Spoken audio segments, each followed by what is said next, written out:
Hey, how's it going, everybody? So, another cheap video. I know I'm probably going to get like 30 views on this thing.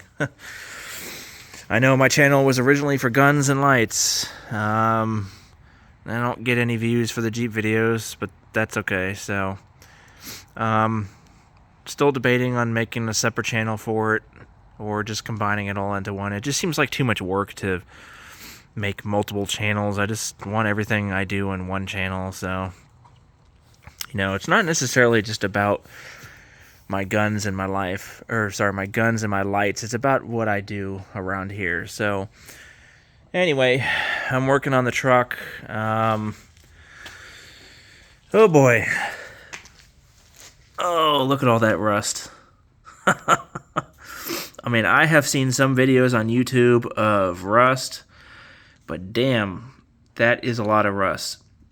And I remember when I worked on my Wagoneer, and I was like pounding the frame out with a hammer, to get all the flaky rust out, and I had a pile kind of like this, but not nearly as bad. Wow. So, where to start? This cross member is gone. I already knew that to begin with. Not a big deal. It's just a cross member. So, that's going to be easy to fix. Just cutting, welding. The frame up here is bad. There's a ground right here, probably for the headlights or reverse lights or something. This section is going to have to be cut out. It's pretty deep pitted right here.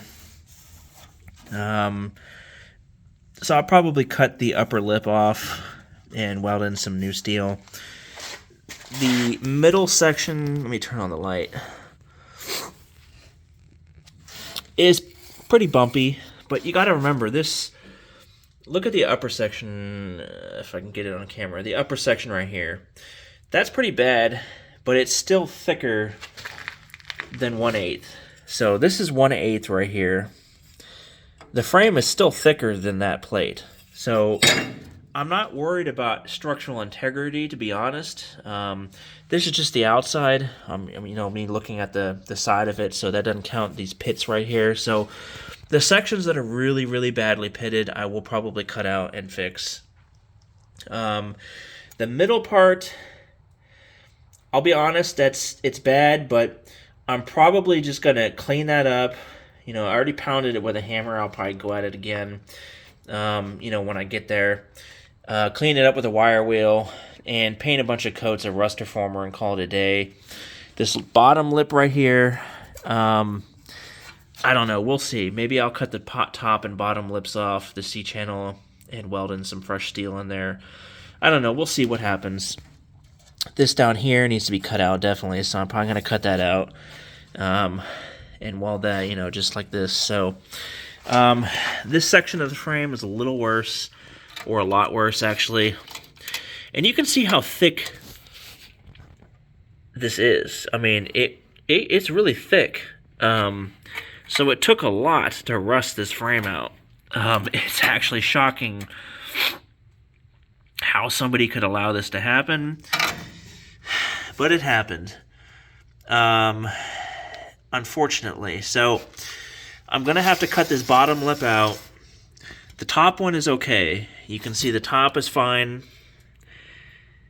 It's rusty, but it's thick. It's pretty much still the original thickness that it was. It's a little pitted on the top, not that bad, actually.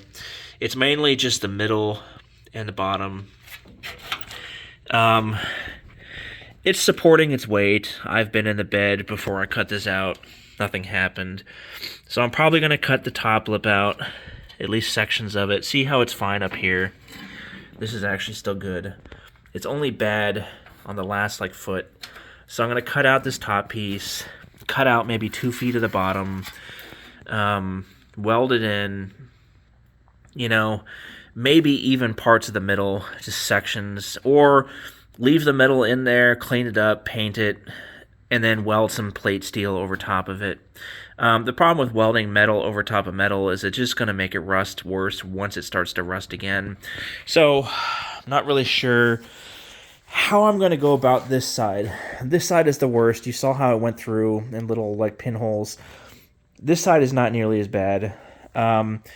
And the thing is, it's only bad from right here to here. The rest of this, I know, looks gross, but it's actually really good. You can actually see that's fine. That's barely even pitted. It's still thick. Whatever, I can deal with that. Same with the other side, that's fine.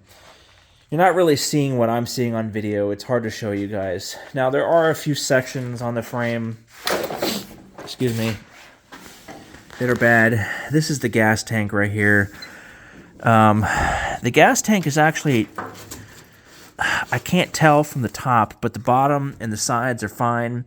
I'm probably just going to wire wheel this down, paint it like I did my oil pan, and clean it out on the inside and reuse the gas tank if I can. And the reason why I want to reuse the gas tank is because the replacement gas tanks on bjs.com are like $500. That's a lot of money for a plastic molded tank, but I understand it's a custom tank for a certain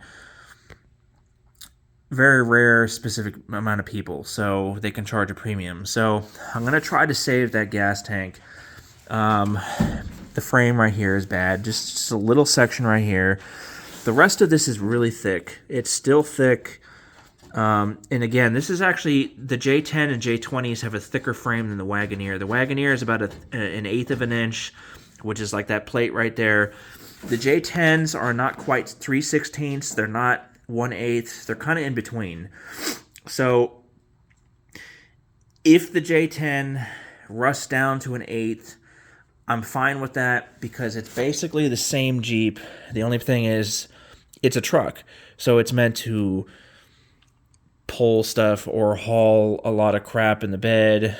So, and it's kind of weird. I don't understand why the J10 the J10 frames are thicker than the Wagoneer, because technically the Wagoneer can hold 1,150 pounds of weight in the back.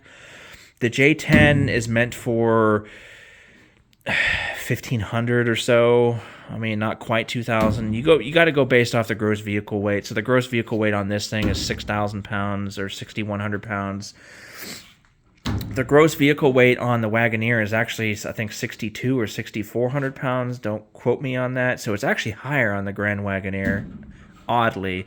They both have Dana 44 axles. So technically, the Wagoneer can hold more weight than the J10 pickup truck, yet the frame is thinner than the J10, which is very odd to me. So, like I said, that's why I'm not worried about the frame. The frame, sure, I would love to have a perfect frame, but I'm in Virginia on the East Coast. I looked for 2 months. I could not find one that had a good frame. So I found some for $8,000, $6,000, $10,000 that had better beds than this one, that weren't dropped, because the bed supports are rusted out. But the problem is those things still had the rust right here, in this section.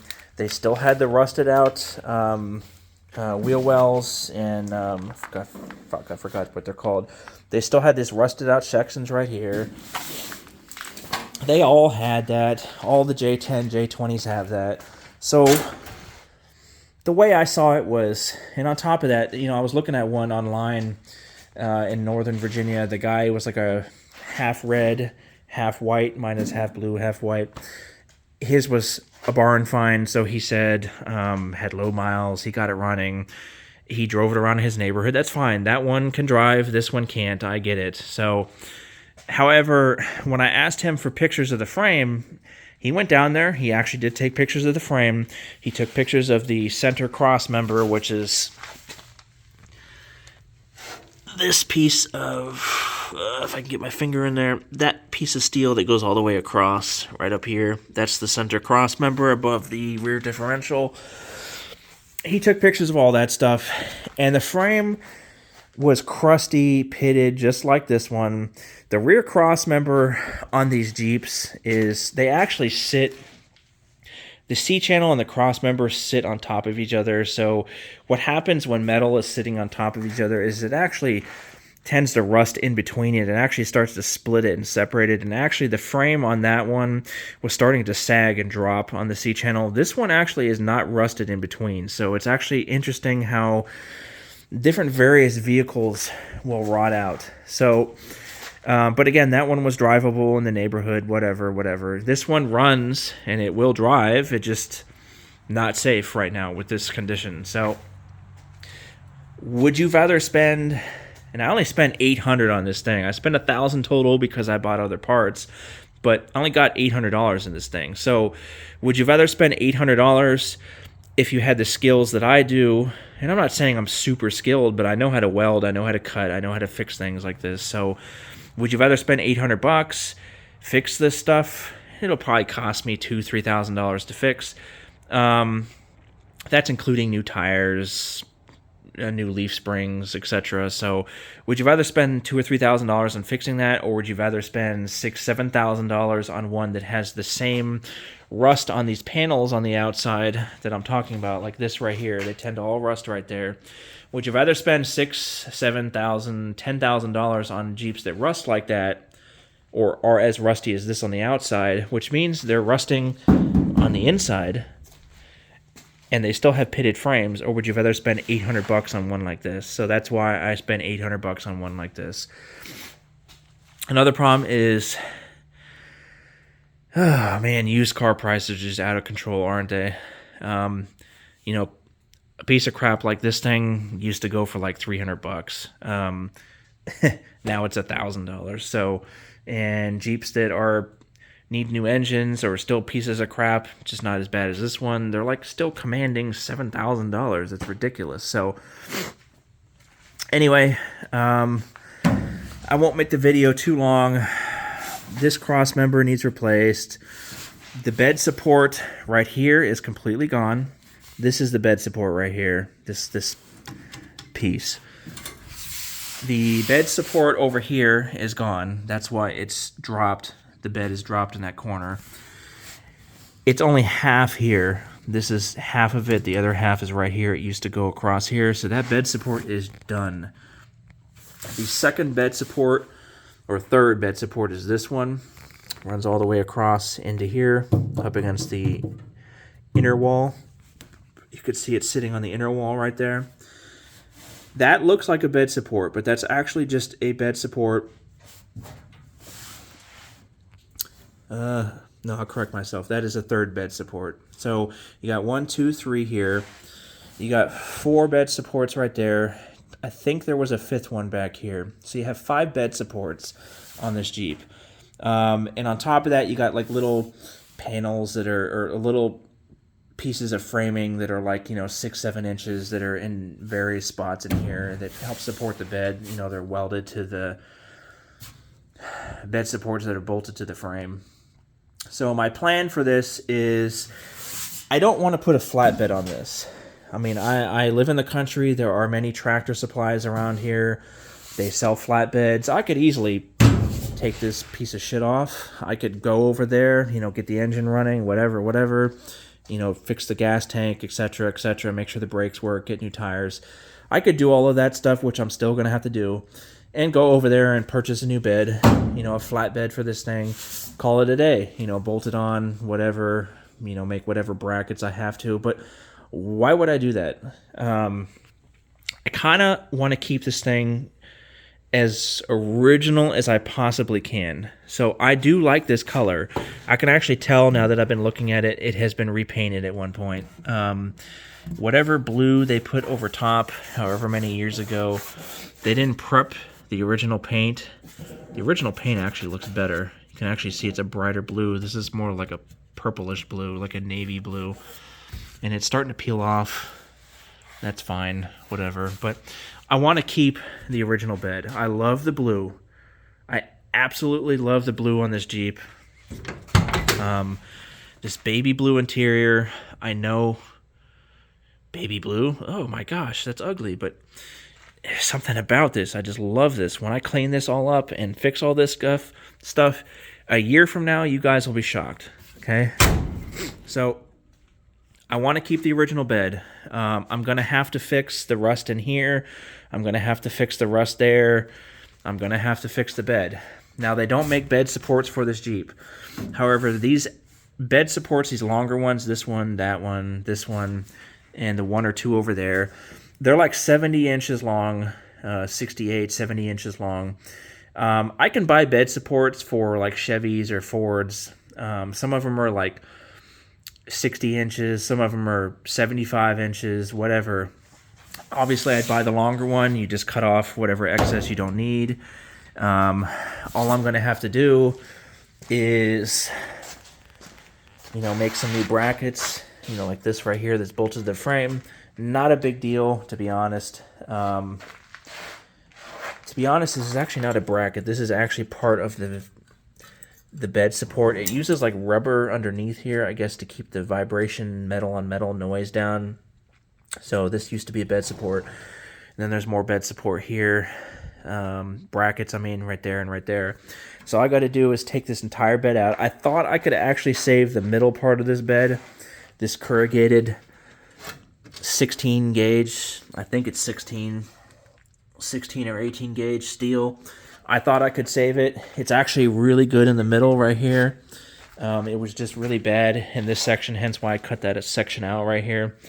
I cut out the outer sections right here and here. Was going to save this entire middle bed, but unfortunately, when it came to the center right here, see there's a bed support right here, bed support here. It's actually rusted out where the bed supports are, because the bed supports are like they're like a C-channel basically, and there's no like drain holes or anything in there, and they just, look at the rust. This is probably one of the worst vehicles I've ever seen. I know, what am I doing, working with something like this? So this entire bed is probably going to have to be replaced. The floorboard, So, I'm not sure what I'm going to do with that. I had some ideas getting the bed supports, the bed framing that I was talking about, buying those for like a Ford or Chevy. Once I clean all this stuff up, clean the frame out, paint the frame, get the holes, where they're supposed to be, put the bed supports in. I'm debating on turning this into a wooden bed. A wooden bed would be really cool. However, I'm not very good with woodwork, so we're going to have to go do some learning with that. So a wooden bed or go back to a steel bed. And the problem with the steel bed is you want a thick corrugated meaning these bumps right here. These add strength to the bed. So if I just get flat steel, I'm going to have to actually add more bed supports because the flat steel will flex without any more support. So the corrugated in beds, if you're wondering, for pickup trucks, is actually adding strength to the steel. So if I get flat, like so for example, flat steel right here, I'm going to have to add another bed support, another one. So I'm going to have probably like 8 or 9 bed supports with flat steel. Or I could go to the junkyard and find like a Ford or Chevy or something, cut out the bed, like this, bring it home and make it work somehow. I'm not really sure what I'm going to do. That's the only conundrum I have, is how am I going to find a floor for this bed? But like I said, I want to keep this. This is solid. This is fine. The inner parts, they're rusted, so I'm going to have to cut, from here, weld some patch panels, clean the inside. And this is another reason why these things rust out. For one, I don't think Jeep painted the inside of these things, but two, they have these little rubber grommets on various sections of the bed, and this is actually the inner part, and then there's the outer part. So the inside of this thing can actually be cleaned out. You spray it with a water hose with like an attachment that sprays around. That's what you're supposed to do. People never did this. Hence why you see right here, this is the inner part. See, there's one of the bed supports. So the bed support sits on this framing right here. So this framing right here is going to have to be fixed. You got all this crusty stuff in here, and I actually pulled out like a rat's nest on the inside of this thing. So this is all going to have to be cut, cleaned, welded, you know, Bondo to make it smooth and stuff like that. And then this is going to have to be painted white to kind of match. It's not going to exactly match, but it'll work.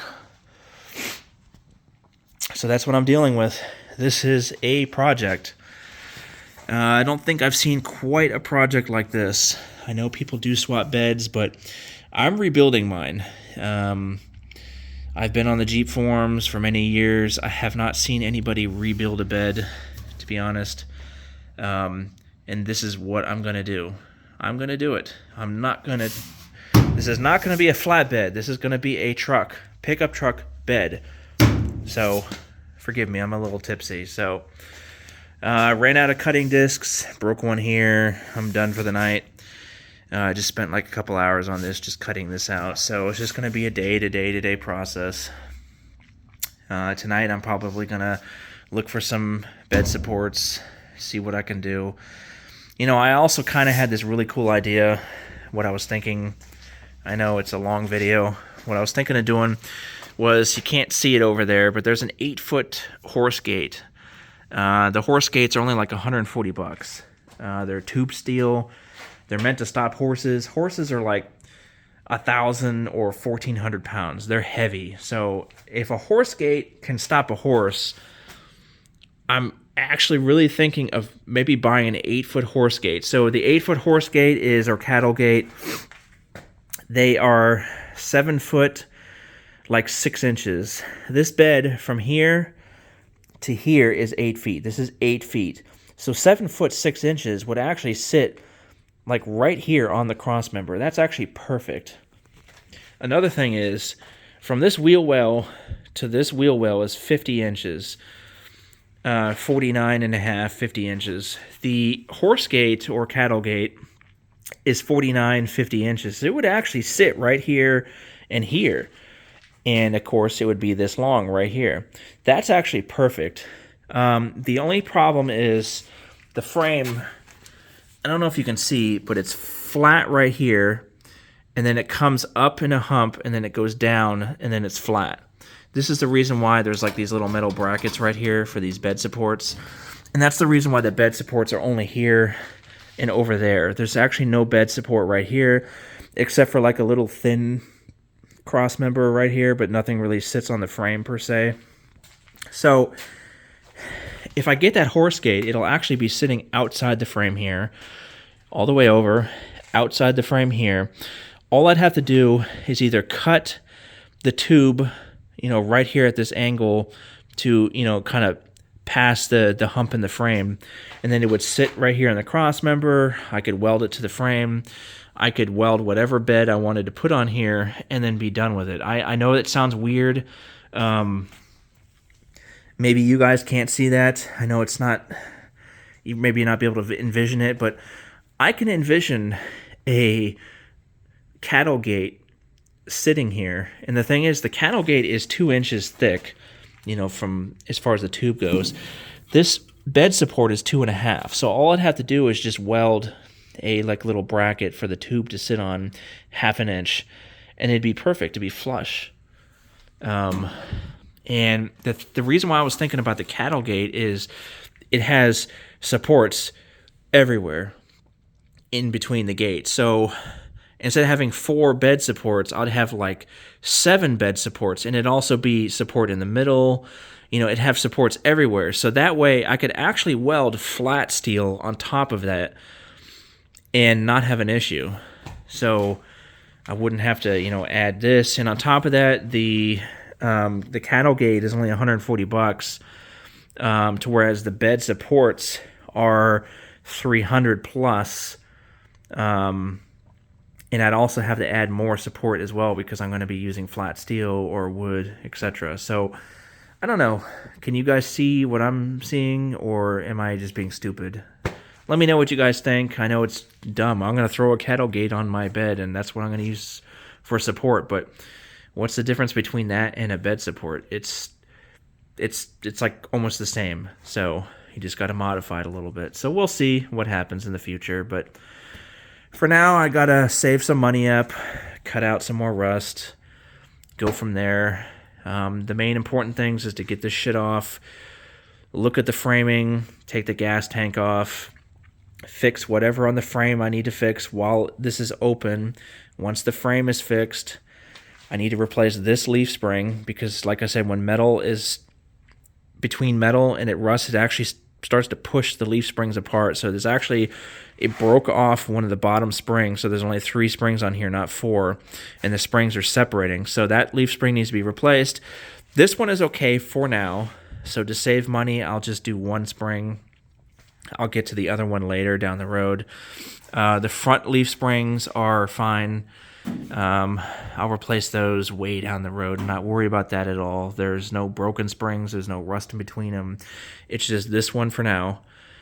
The bed, the gas tank, fix the frame in the spots that it needs fixed, and then I'll worry about bed supports and whatever bed I need to do. You know what I mean? So this is going to be a challenge, fixing the wheel wells, fixing, the sheet steel right here.